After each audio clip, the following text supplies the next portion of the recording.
আপনারা সবাই অবগত আছেন যে গত 4 তারিখ দিবাগত রাতে ফকিরহাটে হ্যামকো কোম্পানির সহযোগী প্রতিষ্ঠান এনজিন মেটাল ইন্ডাস্ট্রিজ লিমিটেডের একটি গোডাউন ছিল, সেখানে একটি দুর্ধর্ষ ডাকাতি সংঘটিত হয়। 12-13 জনের নামে ডাকাত দল। এখানে উল্লেখিত যে পরিমাণ ছিল 15 টন অ্যালুমিনিয়ামের বার, 1 টন কপার আর 1 টন কপার কেবল, সর্বমোট 1,02,10,000 টাকার মালামাল ডাকাতি করে নিয়ে যায়।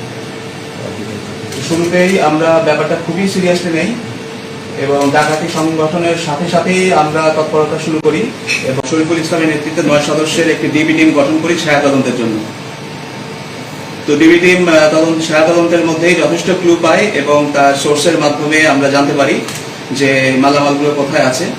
তখন আমরা থানা টিমের যে আইও অফিসার ইনচার্জ ফকিরহাট থানা, তার সাথে আমরা ডিবি টিমকে ট্যাগ করে দিই এবং তারা অভিযান পরিচালনা করে। এই অভিযান চট্টগ্রাম জেলা সীতাকুণ্ড থানায় এই অভিযান পরিচালিত হয় এবং সেখানে আমরা ঘটনার সঙ্গে জড়িত আশরাফুল ইসলাম, পিতা মৃত মাহমুদুর রহমান এবং মোহাম্মদ গোলাম মর্তুজা, পিতা গোলাম সরোয়ার, এই দুইজনকে অ্যারেস্ট করতে সমর্থ হই এবং তাদের দেয়া তথ্য মতে আমরা যে ডাকাতি হওয়া মালামাল সবগুলো মালামাল আমরা উদ্ধার করতে সমর্থ হই। যেটা এজাহারে উল্লেখিত ছিল 15 টন অ্যালুমিনিয়াম বার, এটা অ্যাকচুয়ালি ছিল 10 টন অ্যালুমিনিয়াম বার। আমরা 10 টন অ্যালুমিনিয়াম বার উদ্ধার করি, 1 টন কপার আর 1 টন কপার কেবল সবই উদ্ধার করা হয়, যা সর্বমোট 1,02,10,000 টাকার মালামাল আমরা উদ্ধার করি। এবং পরবর্তীতে তাদের দেয়া তথ্য মতে আমরা ঢাকায় অভিযান পরিচালনা করি এবং সেখান থেকে 5 জন আসামি অ্যারেস্ট করি এবং এর আগে সন্দেহভাজন 2 জনকে ফকিরহাটে অ্যারেস্ট করা হয়েছিল। এই মামলা সংক্রান্তে টোটাল 9 জনকে অ্যারেস্ট করা হয়েছে এবং সমস্ত মালামাল উদ্ধার হয়েছে।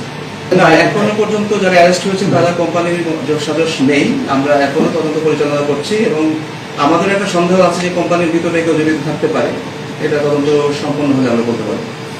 হয়েছে এদের বাড়ি চিটাগং থেকে 2 জন, এরা অ্যাকচুয়ালি মালামাল কিনেছিল এবং ঢাকায় অ্যারেস্ট হয়েছে, এদের বাড়ি ঢাকায়। আর ফকিরহাটে 2 জন অ্যারেস্ট হয়েছে, একজন ফকিরহাট বাড়ি, একজন খুলনা বাড়ি।